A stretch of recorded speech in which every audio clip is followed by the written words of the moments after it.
एक quick review में ये ब्लैक लेदर बेल्ट देखते हैं। सो इसमें आप देख सकते हैं कि बड़ी सॉफ्ट लेदर के अंदर ये बेल्ट है। और इसमें सॉफ्ट रखने की वजह ये है कि समर्स के अंदर यूजुअली बेल्ट बहुत इरिटेट करती है अगर बहुत स्टिफ हार्ड लेदर में हो। सो कंसिडरिंग द वेदर ये बड़े एक सॉफ्ट लेदर में है।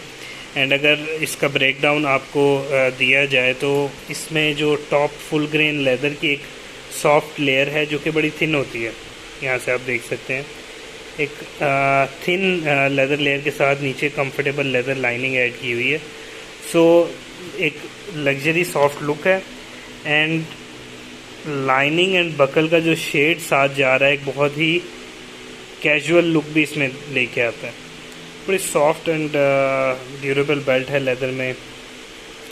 बकल भी इसका रस्टी कलर में है, brass rusty colour. So this leather belt is in cow leather, खूबसूरत ड्यूल स्टिचिंग के साथ। And you can place an order. I am recording this video directly from Mender leather factory, so you can place an order and get this leather belt delivered.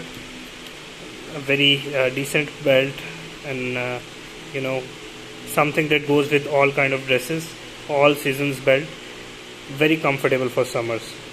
So place an order right now and get this delivered.